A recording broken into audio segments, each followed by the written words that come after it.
Greetings! It is I, Tantus Naravan Dracovin, Lord and Emperor of the Dracovin Empire, and welcome. It is time to continue my discussion on SHADOWRUN. I was talking about the Matrix and the wireless world. We were talking about hacking. Let's talk about hacking by probing the target. In this retrospect, you have time. It's different than hacking on the fly because you have that time that you can probe your target node for defenses, for an opening that you can exploit and crack your way in there. It's an extended test to break in, using your hacking plus exploit, with a threshold equal to the firewall of the system, that you can either do at an interval of 1 hour, if you're doing this in VR, or 1 day if you're doing it in altered reality. Now, it is important, of course, to note, this is going for a personnel level of clearance in the node you're hacking into. Security would be +3 to that threshold, administration +6. It's important to note here, once you've built your exploit, it's a complex action to get into the node. GM's discretion, you might only be able to use this once. They'll basically inform you if the exploit doesn't work anymore. The system could be aware of the exploit. It could be made aware if you trigger security. Or there are people that patrol these nodes, look for openings like this, or even security can get reset. So even if the exploit lasts more than one time that you can basically break in there, it's not going to last forever. It eventually will go away. Now, like hacking on the fly, the system can attempt to effectively detect you.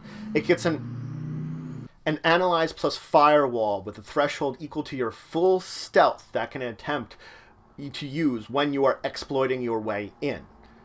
Should it be successful, of course, it's going to go on alert that someone's trying to break in. If it fails, you were successful in continuing your attempts. Now, a glitch is important because a glitch can do a couple of different things. In this case, it could put security on alert. It could ruin your attempt to break in, that you'd have to start all over from scratch. It will be your game master's discretion about what you exactly use for this. Now, once you've basically gotten your exploit and can get into the system, once you've broken into the system, you seemingly have free reign to do whatever you want to do at whatever level of clearance you effectively have gotten in there, whether personnel, security, or administration. But this isn't completely true. You still have to worry about other forms of security. There can be patrolling hackers. There could be patrolling ICE. There could be glitches sent to the system, or other security defenses that you might trigger while you're exploiting the system itself. For many high security areas, hackers are oftentimes basically employed to patrol them and check out for other hackers. Basically, they're security hackers. So you might run into one of them or have to worry about hiding from one of them. ICE can be set up in especially very high security areas. ICE can be set up to patrol. It is important to note here that depending on the kind of system you're breaking into, depends on how much you might have to face. In someone's personal sort of piece of cyberware you're trying to hack into, might be one piece of ICE. Into a corporate, library of it, massive amount.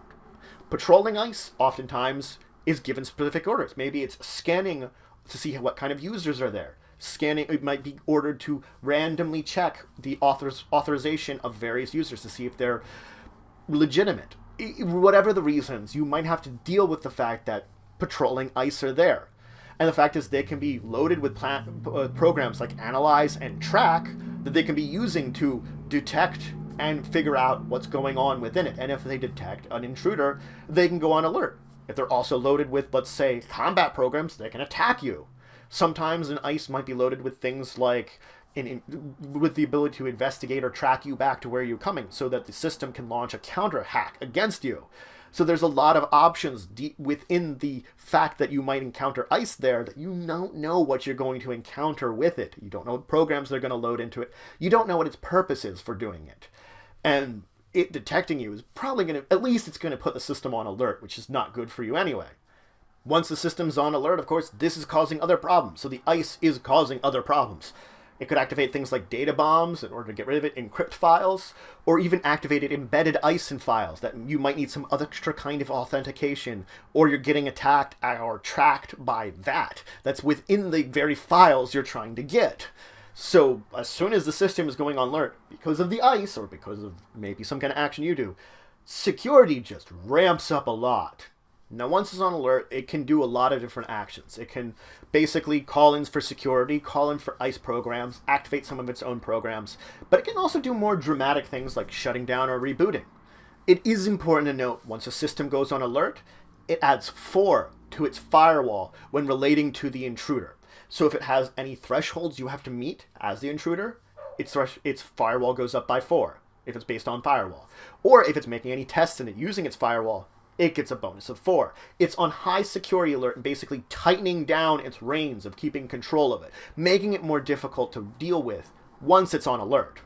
As I stated, of course, then it can activate its ICE programs or call in for basically any kind of patrolling ICE programs to do the job they were programmed to do. Again, might track you back to your source and counter hack you, so you're already getting in a lot of trouble. But let's talk about shutting down and resetting. Shutting down effectively, when you're talking about a node, it's going to have a number of access points. It might only have one access point.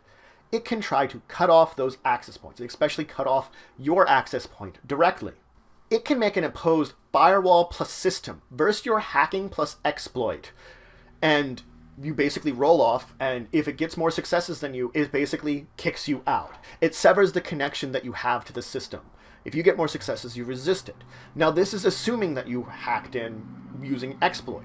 If you used a passcode or were originally a authorized user to this system that then tried to hack once you were in there, both of these cases, then you can't use your exploit. Effectively, you've gotten in a more legitimate way, so you haven't set up the same defenses at getting kicked out as if you hadn't before. Resetting, on the other hand, it basically is more of a dramatic thing, even more than that. Cutting everybody off to the system is one thing, but just having the system shut down and reset back to its basic things, that's an entirely another thing, entirely other matter.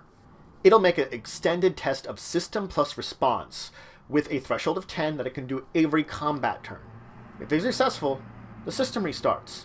All the programs are saved, all data is saved, everything is basically cut out, all the users are disconnected, everything resets back to what it began with. And that's sort of an ultimate thing it can do at like last moment in order to stop an attempted hack into the system.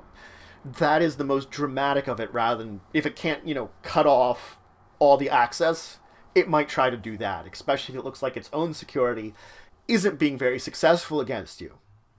That's it for today. I talked about, of course, the last way you can hack in today, probing the target's defenses for a slow and methodical way of breaking into a system, and then I talked about what happens when you're on the system. I began to talk about what dangers you might face while you're hacked in, that it's still not safe, worrying about security, ICE, and other problems. And I talked about, of course, when the node goes on alert, a lot of the things it can do to you. Extending, of course, from security, hackers, and ICE, to other things like shutting down and resetting. In the next episode, I'm going to move on and start talking about the various uses for your hacking skill, kind of going more into depth about what you're doing, especially when you're already into the system. Because we've talked about hacking in, but what do you do with your hacking skill when you're there, or other uses for them? We'll talk about that.